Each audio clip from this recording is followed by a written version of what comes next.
Bagaimana kita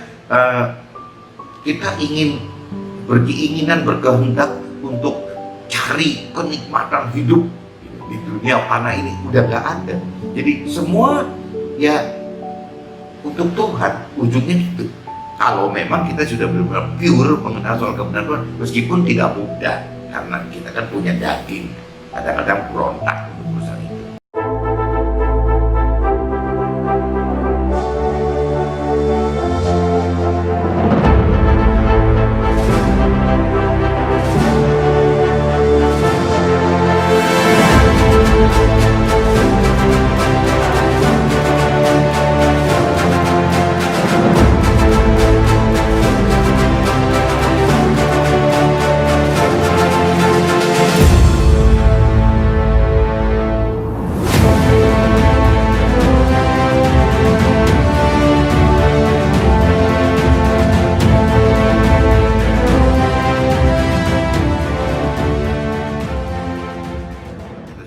Harapan dibanding pasrah ya kepada Tuhan, akhirnya diserahkan kepada Tuhan.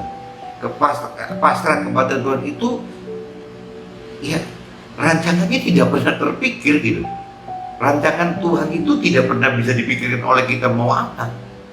Kedua, kehendak Tuhan itu tidak pernah bisa terbaca oleh kita. Jadi kenapa begini, kenapa begitu, kenapa nggak bisa terbaca gitu. Memang seperti itu. Jadi rancangannya tidak terpikirkan, kehendaknya tidak terbaca gitu. Nah, menjalaninya pun tidak bisa gitu. Tidak bisa kalau ibaratnya itu mau tahu dari A sampai Z harus lengkap semua gitu, di planning dengan baik. Ikut Tuhan itu tidak bisa seperti itu gitu. Jadi waktu perjalanan contoh misalnya kalau kita mau pergi ke Bali gitu, ikut Tuhan itu tidak harus di planning dari kota kita sampai Bali gitu. Misalnya kalau jalan darat gitu ya, kalau dari Jakarta ke Cirebon ke Tegal ke Semarang ke Solo ke Ngawi ke Kediri, bukan begitu gitu. Jadi Tuhan itu step by step gitu, langkah demi langkah. Jadi waktu kita ngejalanin dari Jakarta ke Cirebon ya itu ada terjadi hal-hal sendiri gitu. Nanti waktu Cirebon ke Tegal juga ada lagi gitu. Ya waktu Tegal ke Semarang ada lagi ceritanya. Jadi nggak bisa kita rencanakan dari awal. Udah pokoknya dari Jakarta sampai ke Bali begini, nggak bisa. Memang pasrah dengan Tuhan itu seperti itu, tidak enak sama sekali gitu. Kecuali kalau memang kita sudah pasrah gitu. Tapi kalau dipikirkan daging tidak enak, pasti kita tidak mau. Pasrah dengan pribadi firman itu ya, firman pasrah yang benar itu adalah pasrah yang disertai dengan firman dan roh Tuhan. Tidak bisa pasrah seenaknya kita aja tanpa mengenal firman dan tanpa melibatkan roh Tuhan di dalam kepasrahan kita. Tidak mungkin, itu ngawur namanya gitu. Pasrah yang benar itu adalah pasrah yang harus didasari dari firman dan harus disertai oleh roh Tuhan. Nah itu namanya pasrah versinya Tuhan. Kepasrahan kepada Tuhan itu seperti itu. Nah rancangan Tuhan jelas ya, berbeda sekali dengan kita. Bedanya itu bisa seperti jauhnya langit dan bumi. Firman bilang seperti itu. Dan kita ini bagi Tuhan cuman sebutir debu gitu, sebutir debu di dunia. Debu di ruangan kita aja udah nggak kelihatan, apalagi kalau debu dibandingkannya dengan dunia gitu. Dunia yang kita cintai ini nggak ada apa-apanya gitu. Kita itu kecil sekali di mata Tuhan. Parameter Tuhan itu kan bukan dunia sekarang, bukan dunia sekarang. Parameter Tuhan itu, target Tuhan untuk kita ini di akhirat yang kekal, bukan di dunia yang fana. Dunia fana ini adalah memproses kita bagaimana kita untuk nyampe ke alam akhirat yang kekal, surga, jangan neraka gitu. Ya, ini yang tentukan kita masuk surga neraka itu adanya di kehidupan dunia fana saat ini gitu.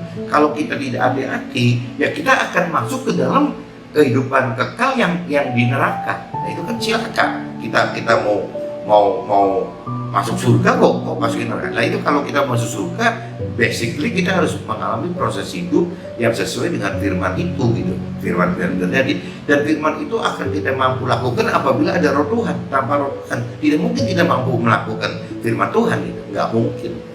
Jadi yang sudah lebih mengenal Tuhan lagi, malah bukan cuma sasarannya surga atau neraka. Kadang-kadang surga aja tidak cukup karena beranggapan di surga pun ada level-level lagi. Nah, sampai level tertinggi itu kan level yang sedekat mungkin dengan Tuhan gitu. Nah ini kan tidak mudah untuk bisa, kalau cuma sekedar masuk surga aja mungkin orang baik banyak kali yang tetap masuk surga. Tapi kalau cerita orang yang masuk surga pengen sampai ke level kedekatan dengan Tuhan, kayaknya mesti benar gitu. Nggak cuma cukup menjadi orang baik, tapi harus menjadi orang benar.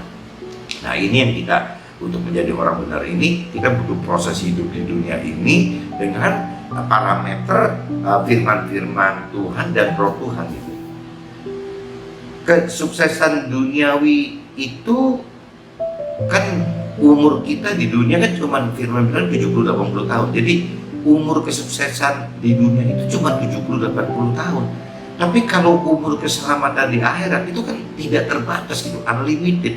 Jadi kenapa ya, saya juga bingung kenapa kok ada keluarga atau teman-teman yang tidak pikir seperti ini loh, bahwa kita hidup tidak cuma untuk parameternya dunia ini, terlalu singkat gitu, terlalu kecil. Ya kenapa kita nggak mau dengan pola pikir belajar untuk menaruhkan pikiran kita bahwa kita ini akan masuk ke alam keselamatan akhirat gitu, keselamatan akhirat di surga yang tidak berbatas gitu.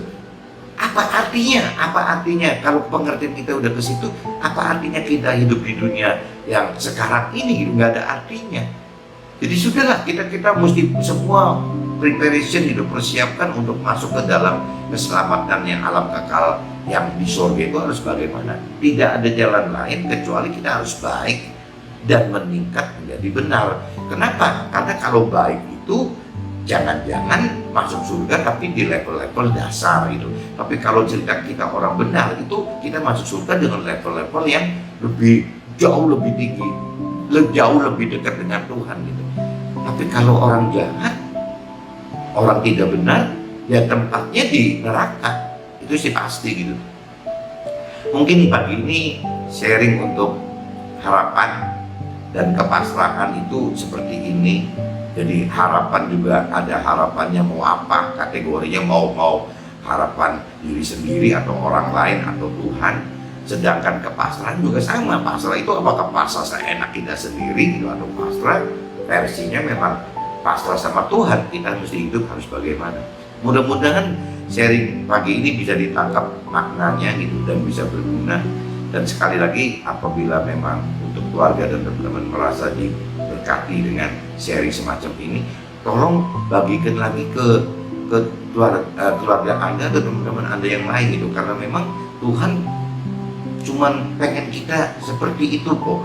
Jadi satu, bagaimana kita selamat gitu, Tuhan cuma pengen kita itu. Kedua, kalau bisa kita bantu Tuhan untuk jadi alat Tuhan, sebarkan soal kebenaran-kebenaran macam begini gitu. Bentuknya karena kita orang sekuler, ya paling bisa ya kesaksian seperti ini saja gitu.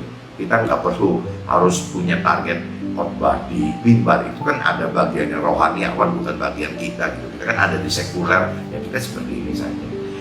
Cukup gitu ya teman-teman. Jadi mudah-mudahan sharing-sharing ini bisa bermanfaat, dan jika Tuhan menghendaki ya nanti saya coba tanya Tuhan apa yang Tuhan gerakin dari saya untuk sharingkan lagi ke keluarga dan teman yang baik ini gitu.